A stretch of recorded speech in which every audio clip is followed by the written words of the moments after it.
Hello and welcome to your favorite YouTube channel, Cartoonist Kayfabe. My name is Jim Rugg. I'm Ed Piscor. Before we begin today's look at Paul Pope's Escapo, I want to remind everybody that we do have a Cartoonist Kayfabe Patreon with 3 different levels, and at the top level, the King Kayfaber level, you will get access to every one of our videos first because you will sit in on the recording session, and this will give you a leg up on the kayfabe effect, which is sometimes we look at rare books, expensive books, hard to find books. You'll be the first one tracking those down before they disappear or go up extra in price.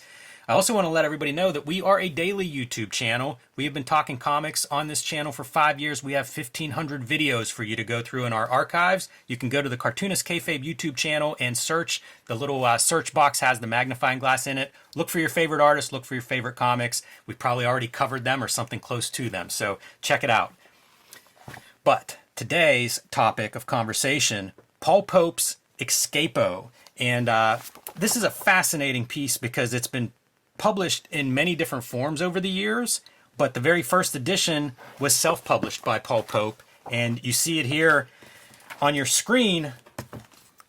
It's a big oversize. This is a standard size comic book here, and you can see that the THB much bigger. This is a treasury size type book, a very awesome piece if you're into artwork. I remember picking this up in the late 90s or early 2000s, Right. and just being awed by the size, if nothing else, because it's also, I don't know, 100 pages or so. Yeah, just Substantial. just like his THBs, which would be these saddle stitched, super thick comics.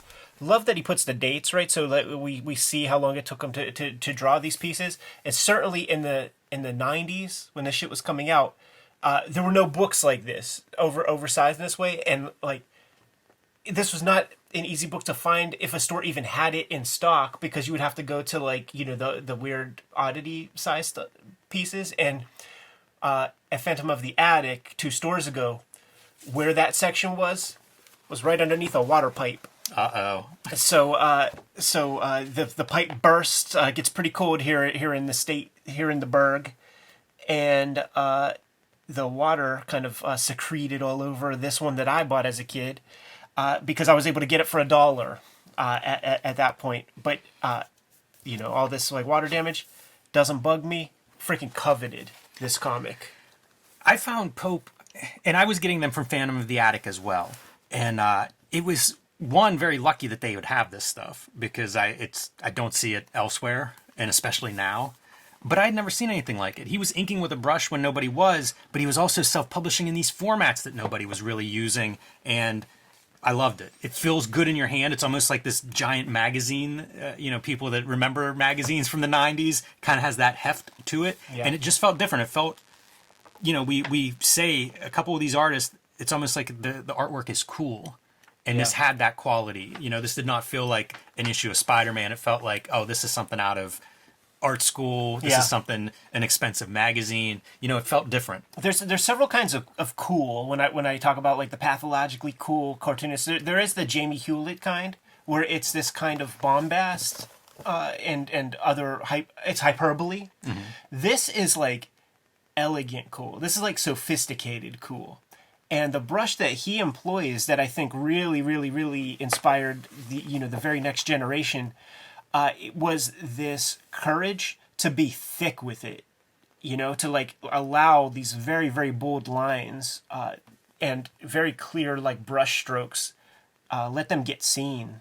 Yeah, and he would draw this kind of like technical stuff with it. Things that you would expect to be maybe a tech pen and a French curve or a ruler, and he's drawing it in these freehand brush lines. Mm-hmm. Just very bizarre, but you see him playing with things like logos, lettering, just a lot of stuff that wasn't being done in anything that I saw at the time. Totally. Cartoonist Kayfabe is brought to you by The Books That We Make. Out now. Hip Hop Family Tree Omnibus. Thank you guys so much for supporting it. And if you did not, we still have some copies available. There are 2 rounds of Red Room that are out there. Antisocial Network and Trigger Warnings. Crypto Killers, the 3rd in the set, is coming out in 2024 in January. And X-Men Grand Design Trilogy trade paperback is coming to you in November. Another thing that's coming to you in November is the Street Angel Princess of Poverty collection that is the companion piece to Street Angel Deadliest Girl Alive. Jimmy's been self-publishing over the course of this past year, the BW Zine 1986 zine and True Crime Funnies. And of course, Hulk Grand Design is out there on the stands, but not for long. Now that we are done paying the bills, back to the video. His designer for Escapo is Cal Rambler, and it says book design by Paul Pope and Cal Rambler. I don't know that guy, but I guess he's from Pittsburgh. I read it in one of these books, probably maybe the Giant THB Parade issue, but I mention that because we found these in Pittsburgh, and I think that there was some connection between his early self-publishing and Pittsburgh, and it may have been a designer that he was working with on some of the projects. Yeah, and you know the shops have relationships with Paul Pope, specifically Phantom, which is where I got this material. Yeah, so I'm going to flip through this kind of quickly because there are other pieces. You can see the table of contents here. There are some other elements in all of these books. Yeah, it's my first J. Stevens. And, you know, Paul Pope as Iconoclast. Right. One of these books, and I'm confusing which one I read which, but like credits the photographer. There's a couple photographers that shoot him between these two editions. But it was something, again, that nobody else is really doing, and it made comics feel very different than, like, up to this point, it would have been Wizard Magazine that represented comics, so like Extreme Studios, and you sort of saw a toy collector video game, Arrested Development type. This was different. This was like rock and roll and cigarettes and, you know, beatniks or something. Like zine culture. Like there would be those esoteric weird magazines that you would get at Ides or whatever, and it would have the same kind of approach. Desktop publishing, bringing in photography, lo-fi, showing the kind of a bohemian kind of scene. Look at this stuff. Is some of this stuff for the Kodansha?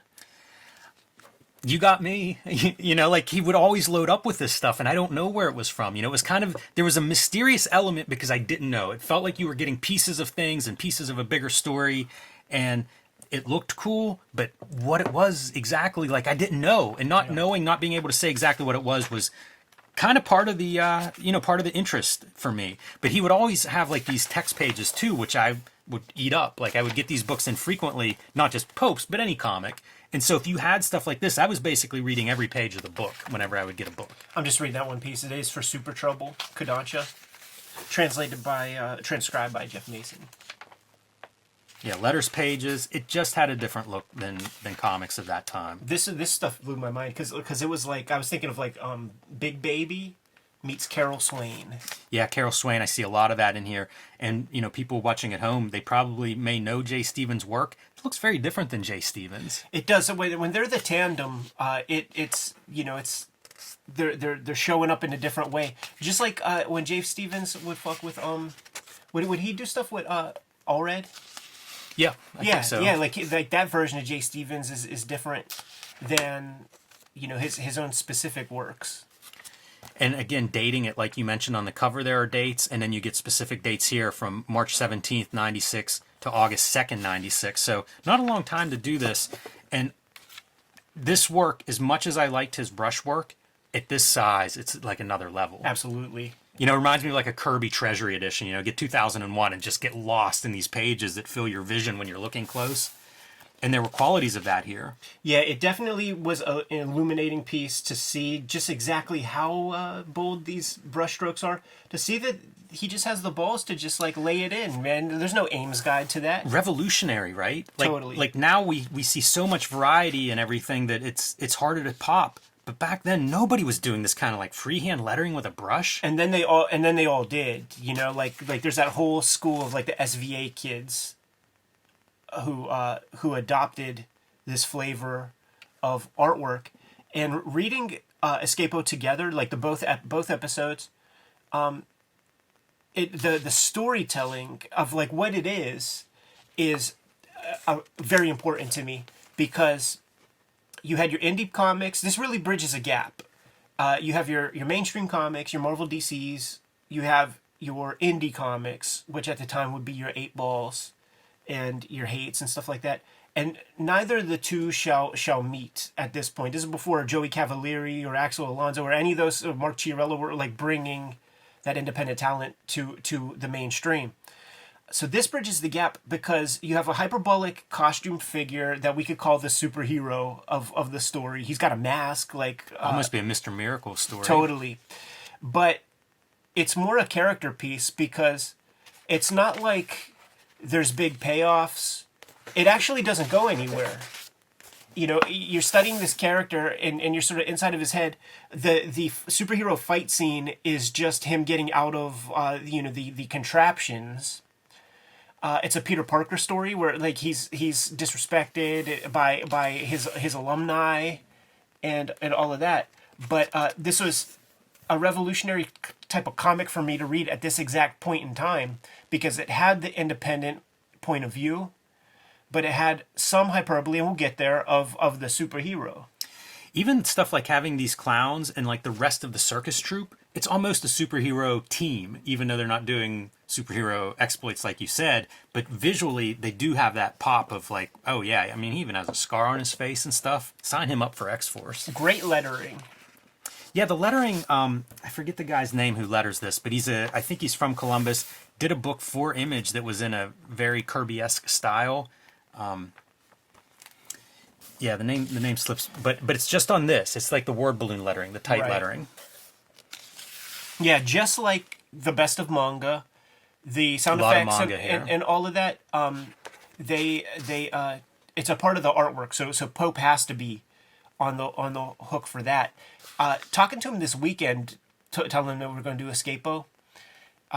When he goes to Kodansha, there's another cartoonist that he was like aware of that was doing Kodansha stuff, and he was hoping to meet.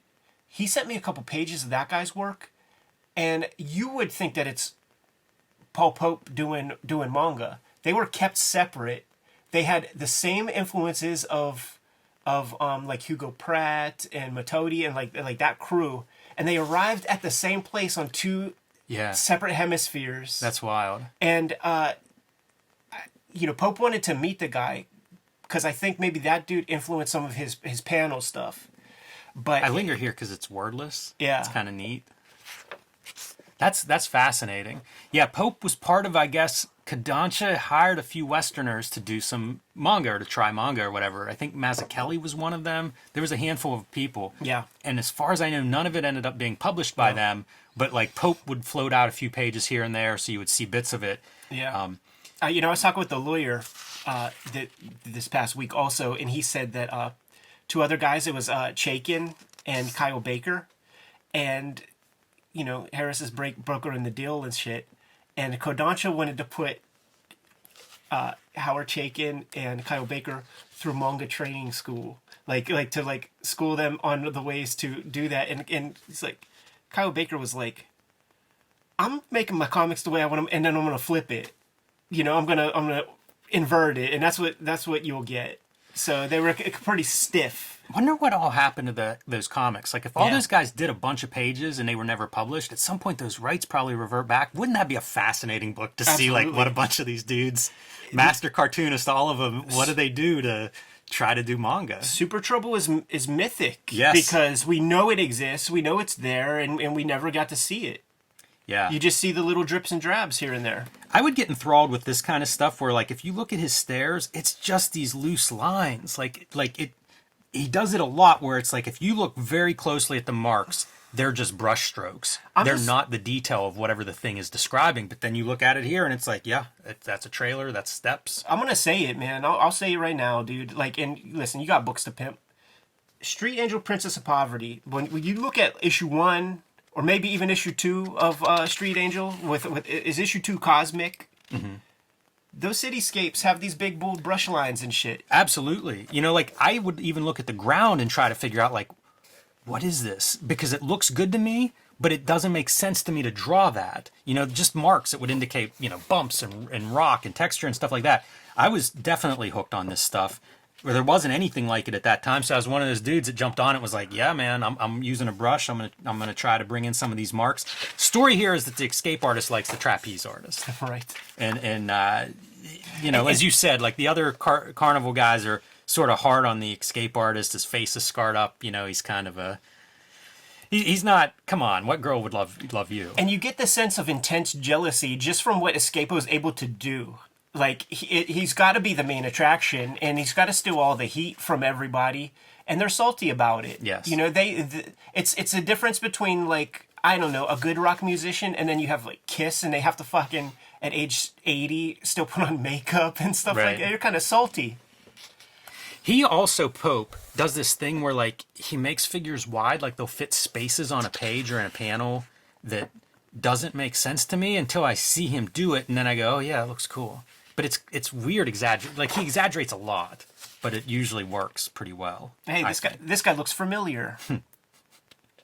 And it is Paul Pope casting himself as the sort of the third in the love triangle. Yeah, almost Stardust in the costume coming in. Totally.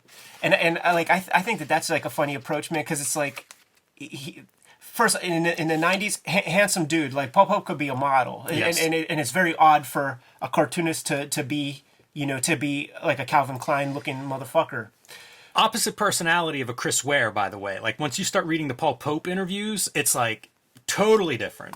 It's a different way you could be a comic book artist. But like inserting himself into the role of like Lothario, handsome, getting the puss, that's the opposite of like the self-effacing self-caricatures that all the other cartoonists would be putting into their shit. Yeah, 100%.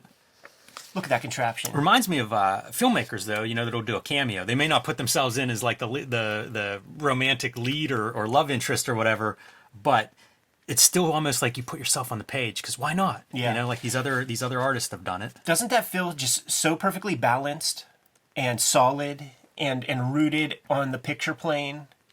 It does, and it also has that quality of like carnival or traveling fair stuff where it kind of feels like this leg could break. Right. It could topple, like You see rivets. yeah, like maybe this thing is leaking. I think this is a water trap, so maybe you can imagine like there's probably some wet spots on the underside. Some patina. Yes. A little patina all over it. It has a lot of age, which is some of those marks. Like I'd look at those marks and try to figure out like what are we describing, and it's almost age. It's Yeah. banged up. You're packing this up and moving it to the next town 150 times. We're seeing it at all different angles too. It has that Sofubi vinyl toy feel to it. Like why doesn't that toy exist? Piece. Yeah, that's a good call. Because again, Pope struck me as a guy who was looking at a lot of stuff that the rest of us weren't looking at. Yeah, totally. At the beginning of this THB, let's see, where is it? Dedicated to the memories of Hugo Pratt and Attilio Micheluzzi. So we know Hugo Pratt is a cartoonist, and maybe Attilio is as well. Maybe. Although, considering Pope, it could be a musician, a writer, a filmmaker, a photographer, a painter. Right. Who knows? A sculptor, a toy maker. It could be anybody, a fashion person. Yeah, definitely a guy who was bringing a lot of different stuff to these pages.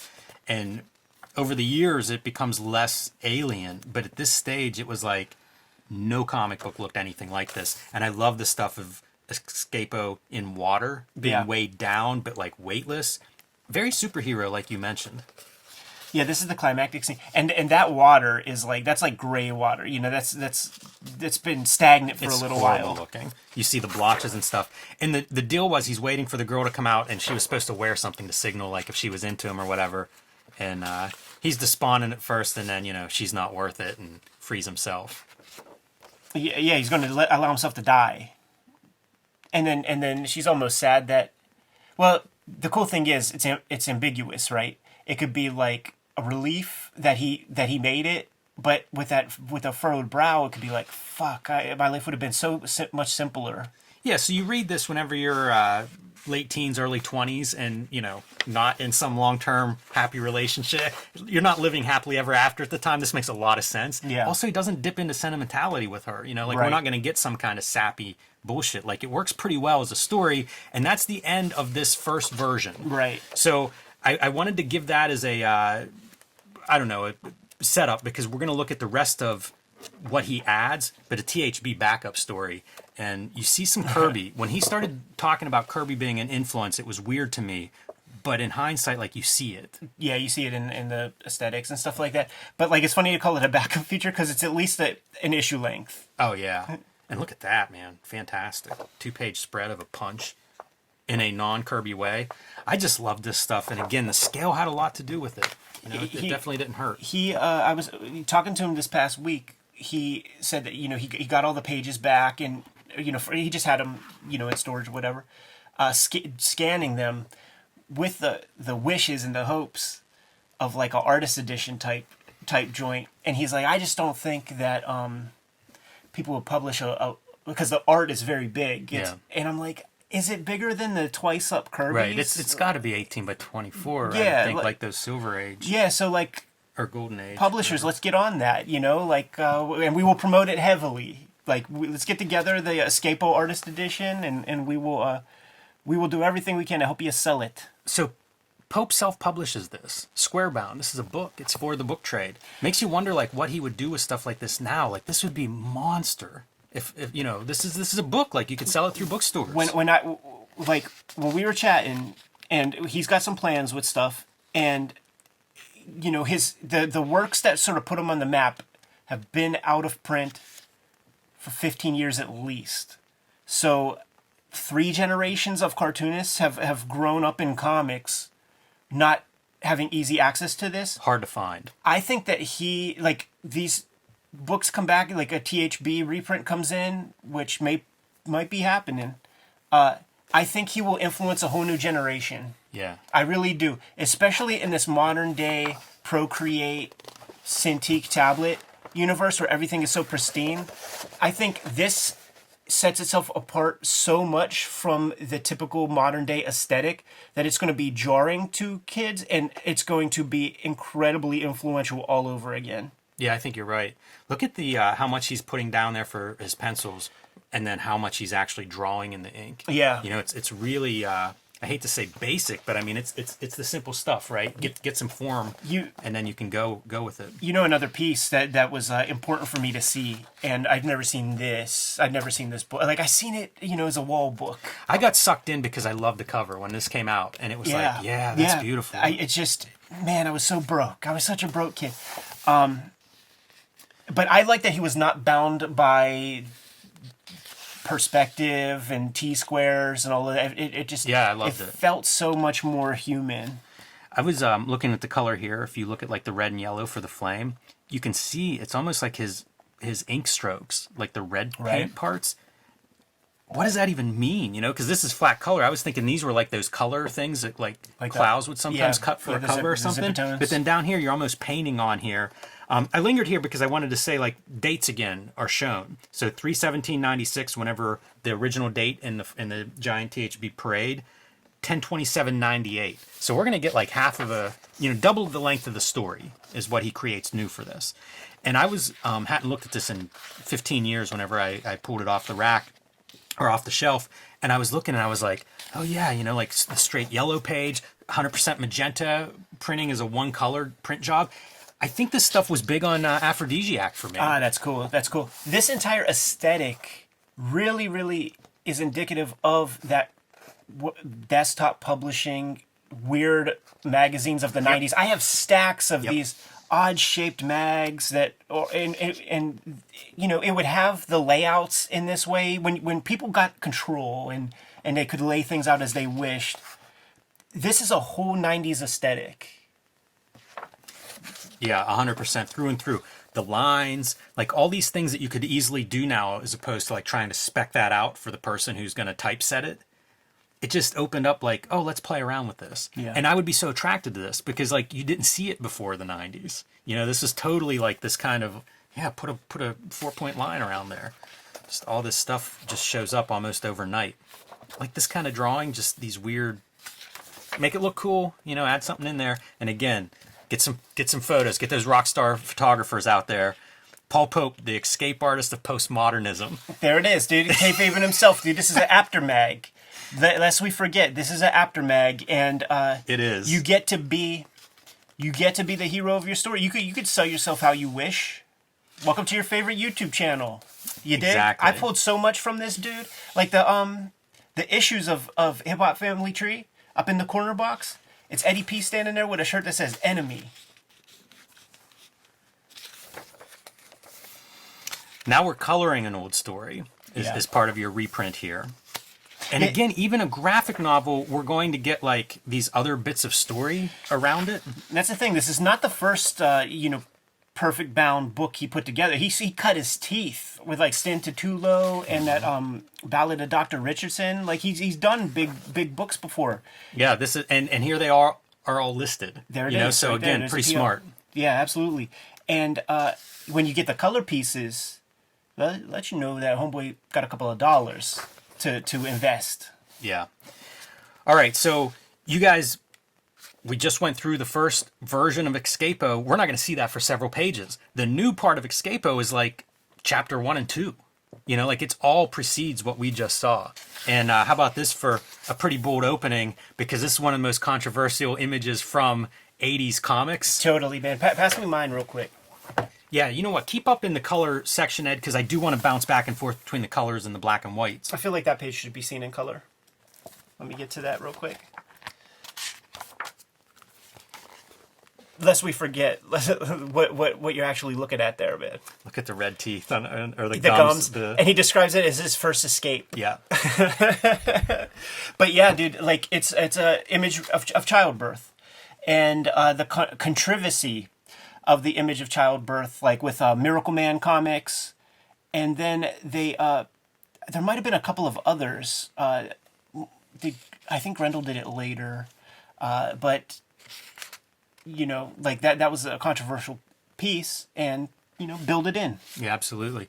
Here you get a couple more dates of the drawing times here. Interesting, in like they're almost sessions, right? Like from February to April, he draws some of this, and then from July until September, he draws some of this. Right. Or October, rather. Number 10. 10 is October, right? Hamburger. And it's cool. The stuff that's added is much more focused on the escape artist doing his stuff. You get like diagrams of some of the wild traps and things that are built.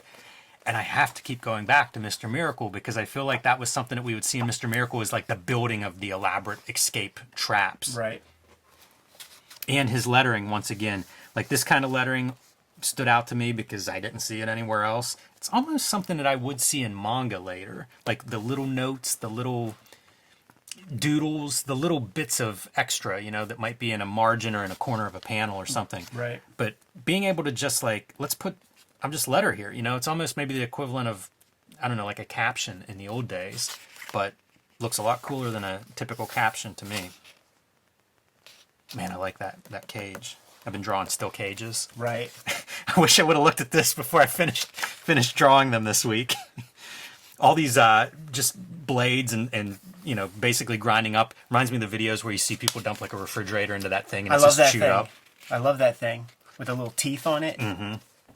Yeah, it's a really good cage. It really feels like you're stuck in there as opposed to a finer line, which, you know, is a pattern but doesn't feel like a closed-in space, claustrophobic. Here's another part that really makes this comic work is that Escapo is not an established character, and it always feels ominous. It never feels like, and there are even times like on the previous, see, those are the things that we see, where it looks like he's actually caught in shit. Yeah. Like it looks like his leg is caught and it's spitting up blood and stuff, but it's just like, I don't know, a little fabric matter or something. So this works in a way that Mr. Miracle cannot work, because we just know Mr. Miracle is always going to be fine. He's always going to get out of it. There's that sameness to it, but this guy's very existential, and it always feels like he could go in one direction or the other. In a weird way, this is a great audition to do superhero comics because you see him doing foreshortening. Great hands were always impressive, and he's landing in this machinery in awkward positions where legs are twisting around and stuff. Great foreshortening on this arm reaching out to try to get to this escape hatch. Totally. Like the balance of these legs is just exquisite. What's interesting in yours versus mine is that the story that we're looking at here, which is the first part, it's the second part of my Escapo. Oh, interesting. I wonder if there's a new section for the first one, or if it's going to be that this story is out of order in that reprint. Right. It's out of order. Like the Giant THB is story 1. Interesting. And so like what we're looking at is story 2. That's so bizarre. Like that's a major change. Mm-hmm. Interesting. They're two pretty separate pieces. They are very separate. And in some ways, like you could probably read them independently or in whatever order. I love whenever like the underwater stuff is all distorted, you know? Yes. So like the above skeleton is small and then underneath it's this giant figure. Same with when we see Escapo's legs huge, but smaller on top. Fantastic level of thought. Great for visuals, you know, because that's what you're trying to do here. I don't care if it's authentic looking. I don't need a photograph of what it looks like underwater versus above. Go take I a want fucking something picture. that looks good. Totally. And it's a guy basically in a tank of water. Like, how are you going to make that exciting? You know, you need to pull out every trick you can think of. Go back one real quick. And what he's encountering is death in the middle of this escape attempt. It feels Golden Age. Like, that's a Golden Age kind of skeleton. But there's, you know, it's way more easy to see in the color, like how manga that feels. Yeah. The way that they allow those big eyes to be colored and stuff. But Yeah, the manga influence that he has in his work was something that really stood out at the time. Like, these are some of the extreme examples of, like, that skeleton above and below water, the skull being completely distorted. Great idea for visual. What a brush slinger, dude. What a freaking brush slinger. The things that he's able to do. To maintain that picture plane with that debris. You mentioned the dirt texture before, but you could fuck this up. Oh, a million so ways. much if one of those lines was out of place. It would obliterate your entire perspective of how that ground is supposed to be laid out, and you could destroy your drawing. Look at the marks that he puts on, too. Like, how thick is that brush where you're just like, you know, like just pressing that brush on there almost violently, and then you get the little bit of reflection in your wet surface. He's twisted up when he lands. Like, it's just all great details. Yeah. And it is, you know, to your point, it is like the storyteller thing. It's the thing that you'd see in film where it's like, oh, that guy really thought of all these little ways that you could express whatever the story is. I feel like Pope has a lot of that on display in Escapo. Even wandering back to his, you know, from center ring all the way back to his quarters, still one shoe. I didn't realize the one shoe thing, and now I think about Street Angel losing her shoe, and it's like, It'd be the worst thing ever, dude. Did I really copy that from this? I don't know. Oh, that happens? Yeah, in issue 1, she loses a shoe in a fight, and I just did not remember this, and now seeing it, it's like, uh-oh. Listen, man, you just can't escape it, and I wasn't gonna, like, the influence is clear, but it's clear with Farrell, Becky Cloonan, Nathan Fox, like that whole group of cartoonists from that era had that thick, dabby brush, man. Story-wise, he made a deal with death, basically. Let me out of this, and then, you know, you can claim me at whatever. Seems like a one-sided deal. But the result is he's lost his nerve. Like, Right. he's canceling appearances and stuff to the point that it's like, dude, you may get kicked out of the carnival. Like, if you're not working 5 times a month, it's not cost-effective to feed you. Right. Looks good out of costume, too, like just some kind of bloke. It's a good face. Wonder if it's somebody that he knew that he patterned the character design after. It's real smart, man. To give him that interesting kind of pug face. You know, you can look at his friend, and it's a very different face. Also, another good one, a very character actor face. Yeah. Everybody's hair is always messed up. Great mask. So they decide they're going to do an easier escape. Go back one. So this is interesting. Yeah, so we got that same page. Yeah. And then we jump to the mask page. So that... Yeah, so this is the page that's next in yours. Yeah. So this is like a unique one. Let me see if it gets paced out in a different way, if it's just completely omitted. Yeah, I think I don't have that. But like all that stuff is like kind of in the back. It's interesting to think of, you know, you're putting together the book and you're like, you know, works better without this page, without these couple of panels. It's a total example of Kill Your Darlings. You know, that might have taken him a whole weekend to draw that page. You know, you just don't even know. And the book is the thing. So if you determine, you know, in your heart of hearts that it's better to go this way, then that 2 days worth of work gets taken out. Tremendous lettering as part of the storytelling. You know, so much motion in there for this like whirling bladed death trap. Yeah, it's another manga. And the lettering stroke. really helps sell that. Yeah, totally. It's another manga stroke. And you know what, man? Go back one. I don't think I got that motherfucker neither, man. That's all the way back to this page. Oh, It's okay. Okay, so things are out of order a little bit on my joint. that's interesting.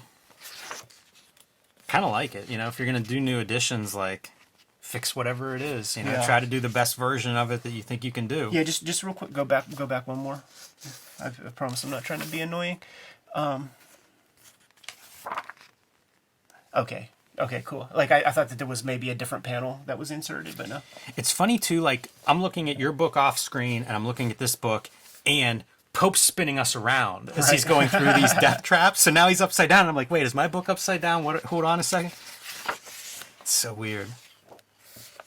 Again, a great visual subject matter for a comic because like we are spinning around on the page. Like there's so much excitement here for a non-fight scene. That super hard angle to draw of a face. That that's the Otomo. That's the old man from Domu looking down before the little girl blows his head up, makes him blow a gasket.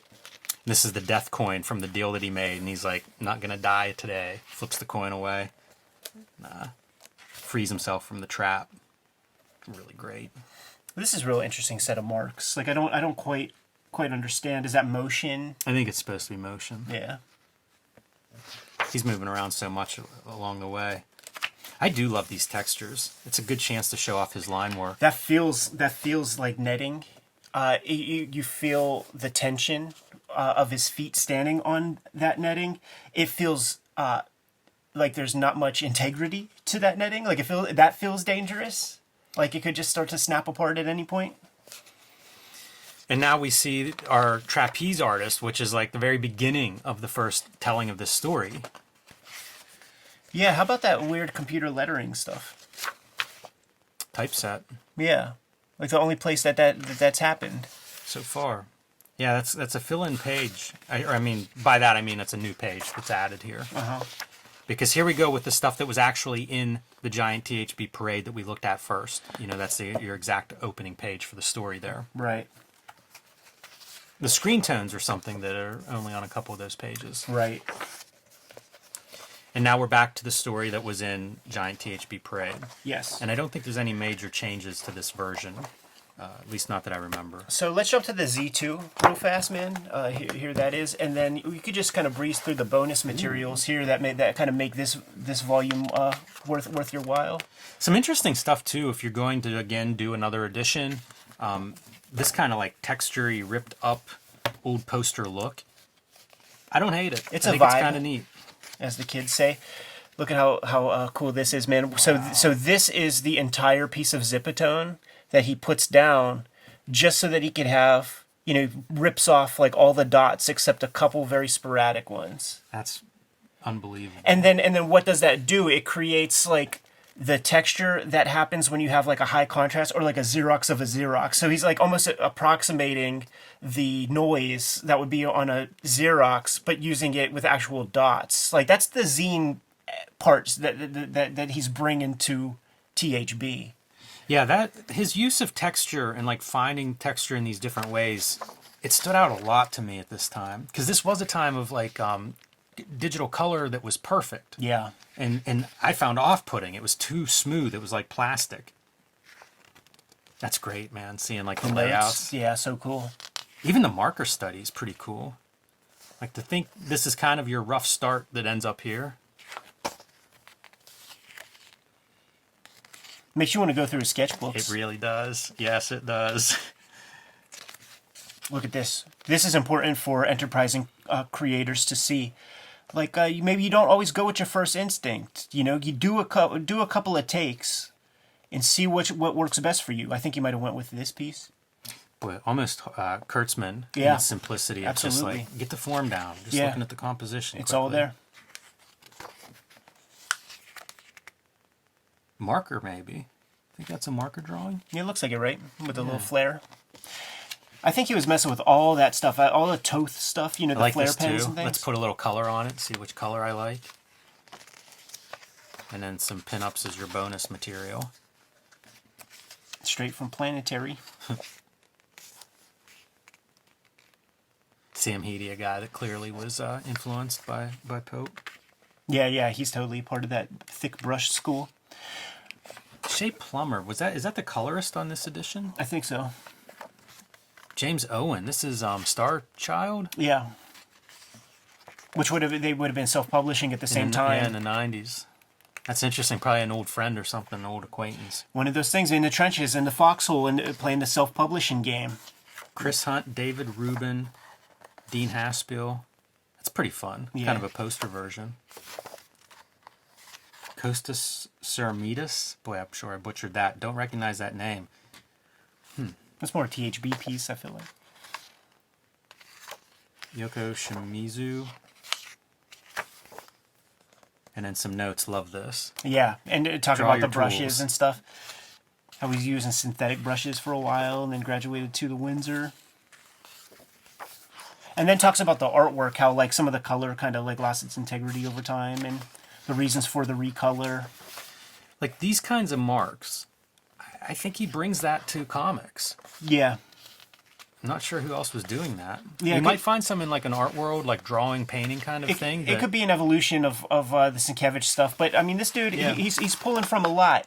He's from that Columbus pedigree. You know, it's a good comics making town. The Billy Ireland Cartoon Art Library existed in his day. I know Lucy Caswell is an important figure in his life, so he has access to all that stuff, dude. I got to stay in Columbus for 3 weeks. I spent 7 days of those 3 weeks from the second Billy Ireland opened till the point that it closed. Each of those 7 days, man, for like I was there 9 hours going through artwork, and it was at his fingertips. Yeah. For years and years and years, and you know that's mostly American stuff. But the questions that we ask him in a shoot interview are like, where do you find these Italian comics and all this other stuff? Does it start with that World Encyclopedia of Comics, or what's that Maurice Horn book called? Yeah. It's the World Encyclopedia of Comics. Does it start there, and then you hunt this stuff down? Columbus is a good comic book town in terms of stores. You know, places like Laughing Ogre and you know, a couple other joints like that. Like you could find any kinds of comics there, pretty much. Just a very unique pedigree, and I feel like this episode is a long time coming. Yes. Good to go? I am. Kayfabers, like, follow, subscribe to the YouTube channel, hit the bell so that we can notify you when new videos are available. We are a daily YouTube channel with more than 1,500 videos at your disposal. We might have talked about some of your favorites, so search for your favorite comics on the front page of the Kayfabe YouTube channel. Hit the magnifying glass, search for your favorites, check out those episodes. If we did not talk about your favorite comics, you have to let us know in the comments so that we can push your faves a little bit higher up on our to-read piles and make those episodes for you as soon as possible. The Patreon exists for the King Kayfabers to get all of the videos before anybody else does. It mitigates the kayfabe effect. The things that we talk about on this channel, things like the Escapo trade paperback, whatever, they become very expensive if you can even find them online at all. And it's always the King Kayfabers who get earliest dibs at those copies by getting the fully produced videos, plus the live stream recording sessions that we do while we produce the videos. Ultimately, though, the videos are brought to you by the books that we make. Before you is a good smattering of our bibliography, but we make new comics all the time. So, Jimmy, let the people know what you got. I've been self-publishing lately. I have True Crime Funnies, a collection of 3 short nonfiction stories. 1986 zine is a celebration of the greatest year in comics history, 1986, looking at everything from Dark Knight to Mouse to Teenage Mutant Ninja Turtles and their many ripoffs, and the BW zine, looking at the black and white explosion, self-publishing, and small press books of the 1980s. These are all available right now on my website, jimrugg.com. Coming up in November, I will have a new volume of Street Angel. Street Angel Princess of Poverty will be out from Image Comics at the end of November. You can pre-order or reserve that one now. It is a companion piece to Street Angel, Deadliest Girl Alive, also available from Image Comics. Together, these 2 books will collect all of my Street Angel comics that I have created so far. And finally, Hulk Grand Design, my contribution to the Grand Design stories, one of the books I'm most proud of making. This thing is out of print at the distro level, which means if it's at your comic shop, scoop it up, because it is going to disappear and be hard to replace. Prices are already going up online for these, so if you haven't added Hulk Grand Design to your collection yet, do that now. The Hip Hop Family Tree Omnibus is out there in full effect. Thank you guys so much for supporting it if you did. And if you have not yet, right at this moment at least, there's some steep discounts online that you could find if you don't have a good comic shop in town. 504 pages with about 140 plus pages of additional material. It's going to serve all customers, the people who read Hip Hop Family Tree in the past. You're getting a lot more material to chew on. And if you've never seen Hip Hop Family Tree before, like, now is the time, or generating a new readership with this latest Hip Hop Family Tree Omnibus. Let's sell it out before 2023 closes out the calendar year. I think that's a noble goal, and we're more than 75% of the way toward that goal. Not the only holiday piece I'm having come out in 2023. There's going to be an X-Men Grand Design Trilogy trade paperback coming to you. It's going to include all of my X-Men Grand Design works in one handy package. It's going to be the size of a comic. It's going to be smaller than the Hip Hop Family Tree size big books, but that is coming to you in November. Red Room has been the focus for the past couple of years. There are 2 trade paperbacks out right now, the Antisocial Network and Trigger Warnings. Third's going to come to you in January. It's called Crypto Killers. And right now I am serializing my daily strip exclusively to my Patreon. It's called Switchblade Shorties. It's going to be coming out January 1st, 2024. But you could get a leg up and check out those comics before they see the light of day to Gen Pop. Plus, I do streams every now and then here on the Kayfabe channel, producing new comic pages and new strips for that series. So thank you guys who have been supporting that. Let's keep that rocking. The books are the absolute most important part of keeping Cartoonist Kayfabe sustainable to the point where Jimmy and I could collaborate and put these videos together. There are, however, some other ways to support the channel. Jimmy, let the people know. Subscribe to the Cartoonist Kayfabe newsletter at the links below this video. You can also find Cartoonist Kayfabe t-shirts, merchandise, hats, stickers, and more at our spread shop. That link is also under this video. All good ways to support the channel. Give them some marching orders, Jimmy, and we'll be on our way. Read more comics.